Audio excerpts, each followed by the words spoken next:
blame game.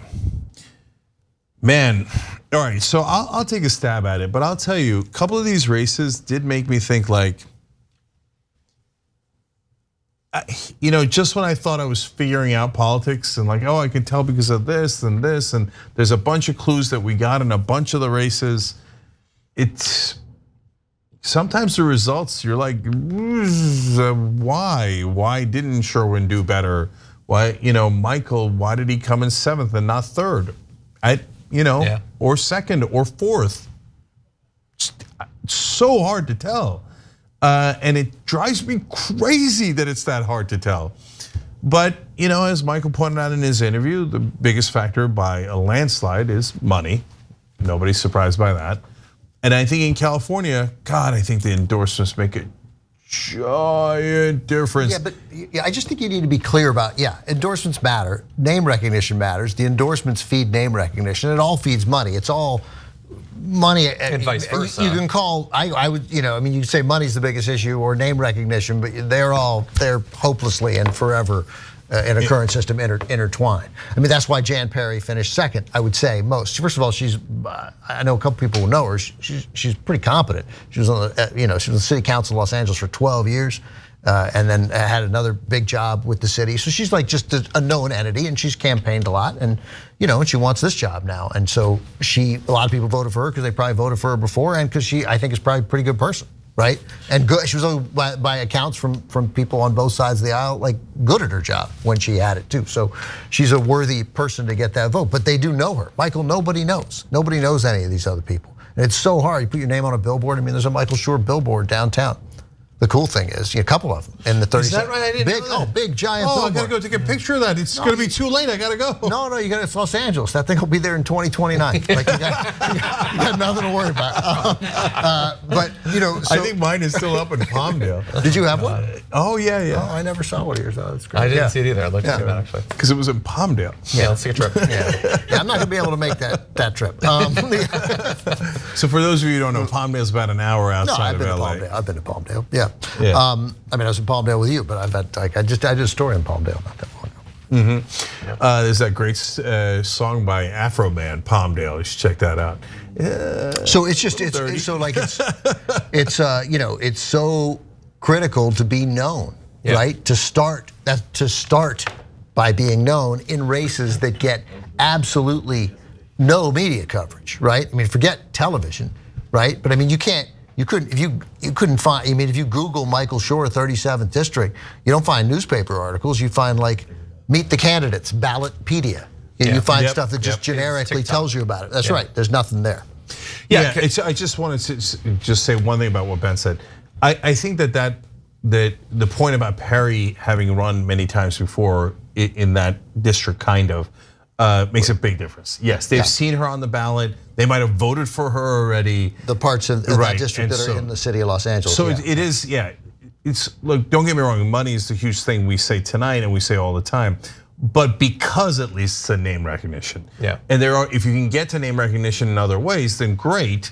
And in that case, Jan Perry looks like she got the name recognition by being on the ballot. By the way, also to be fair to Christy Smith, she had a lot of name recognition because she had been on the ballot many times in that district and had been the state assembly member there. And so she had already won that. People were used to voting for her. So, and that's a good reason to start at a lower level and work your way up. And that's fair. Exactly, yeah, exactly. Look, I would like to go broader and blame, I guess, a component of the environment, I suppose. Like we know, like how many nights have we covered like this? We know that the progressive candidates are gonna be outspent and everything. That's one of the main built-in benefits that the establishment side has. We're supposed to have enthusiasm with outsized support from regular people, absent the money. The issue is that we're in an environment that I think has led to a lot of apathy and people withdrawing from politics. It's maybe I'm just in a period where I'm pretty depressed about everything, but this has been a pretty rough year and a half. let alone the pandemic. I'm talking specifically about what the Democratic Party has done, how much confidence they've instilled in potential Democratic voters or potential progressives who might vote in the Democratic Party, like to get them excited about things. I think that a lot of that potential excitement has been tamped down by the fact that virtually nothing has happened and everything on the horizon looks even worse. Now, that's like the Biden side and the establishment side. That's failures of Schumer and Pelosi and all of them. But what could potentially help to fix that is progressives coming out and providing like a light, like something to have hope in amidst all of this. Like Bernie Sanders came out and inspired people because there had been so little to inspire Democrats for some time. People had been excited about Obama, but they were already years into apathy from that. And then all of a sudden it's Bernie. So we need something to rally around. And unfortunately, a lot of the best progressives who might still be fine on the issues have a much lower profile than they did back 2 or 4 years ago. You don't hear nearly as much even from members of the squad or people we like. I don't like Katie Porter has had some, good appearances in committee hearings. That isn't as common. Like I feel like even those who might draw some attention to the progressive side and get energy, grassroots energy that can then be applied to different races, like David Kim was saying. I feel like that is at a low. I think since 2016, honestly. So I'm supposed to blame somebody? A thing, a person, an entity, like what went wrong. Because like, for example, like just to summarize here, last primary coverage we did, it actually, progressives had a great night. Jamie McLeod Skinner won in Oregon. She beat an incumbent, that's very hard to do. So we won in Pittsburgh with Summer Lee. That was fantastic. She's a just Democrat. It was a really close race and we won it. Fetterman won the Senate side in Pennsylvania. That was a really solid night. Cisneros recount. Clyburn. Okay, anyway. And Pelosi and all those frustrating people supporting corruption. But anyway, it was a pretty good night. Today, California, Charles Booker. California, where we had, I told you in the beginning of the night, tons of like really exciting progressives. It's pretty much a slaughter. Yeah, but it was, I guess, yeah. It was, but not unexpected. It was different. There's just the quality of the candidates and the race and the nature of it was different on those other nights. So, I wouldn't even take this as a bad sign. Right, you can't look at it on a night by night basis. Like if you're a gambler, you got to look at month by month. You got to look at your whole year. You don't think, oh man, I had a horrible weekend. I was terrible at this, right? This is the way, the nature of the beating an incumbent in California. People who are more progressive than the rest of the country to begin with, anyway. But the big loss, of course, for progressives in general, and I don't mean to get into a conversation about, and I know Cenk has interesting thoughts on the progressive DAs to begin with, but for Chesa Boudin to be recalled in San Francisco, and George Gascon is going to face a second recall. It's insane that there'll be a second recall. I'm going to guess, given the fact that 61% in San Francisco. Probably lose that too, maybe. Right? You got to motivate. Who's going to be motivated on a special election recall to come out, right? To support the DA. Who's already there, right? Come on, right? Obviously he's going to lose, right? He's fought one off, maybe. Who knows? So, progressives in general, and look, man, the blame the system is flawed, and the decks are stacked against anybody advocating for meaningful change in a horribly restrictive way. That's the biggest problem, and the biggest reason why Jessica Cisneros lost in Texas was not because of anything she did. Again, I think we can say safely if Jim Clyburn hadn't done what there's a good chance she would have won. Especially because it was 170 votes, 180 votes, whatever. How much? 281. 200. I thought it was 181, but whatever. Yeah. I'm sure you're right. So less than 300 votes. So easy to see that could have gone. It could have gone either way. But we don't think you got to compete in the system that you're in right now. And it's one thing Bernie Sanders, I think, did understand. You got to compete in the system that you're in. You got to win votes from people who won't otherwise support you in general, right? Because they like you for some reason.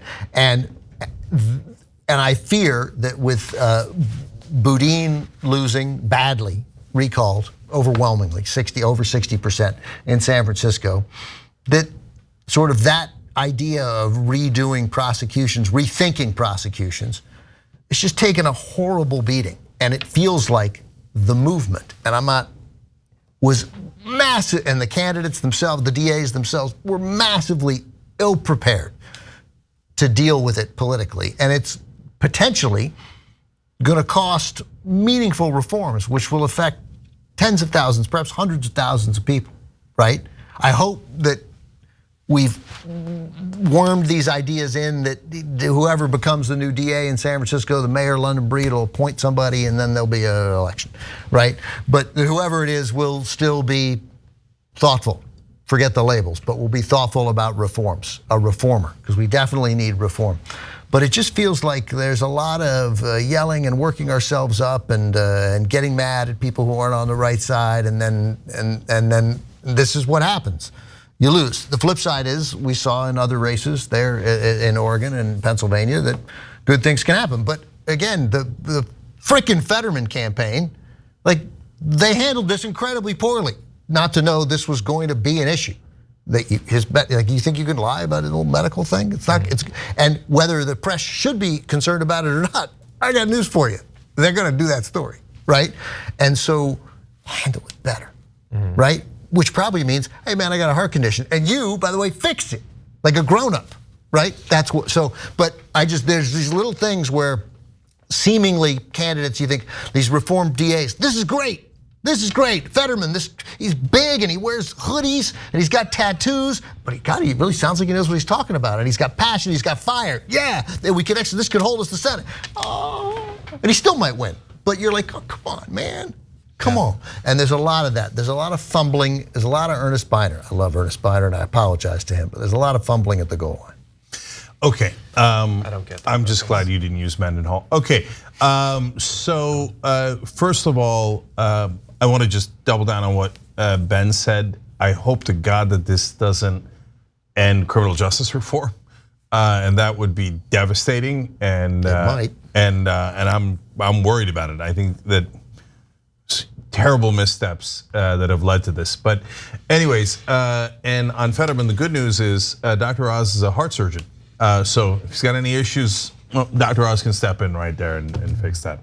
And then Fetterman can get back up and beat him. Thanks for watching The Young Turks, really appreciate it.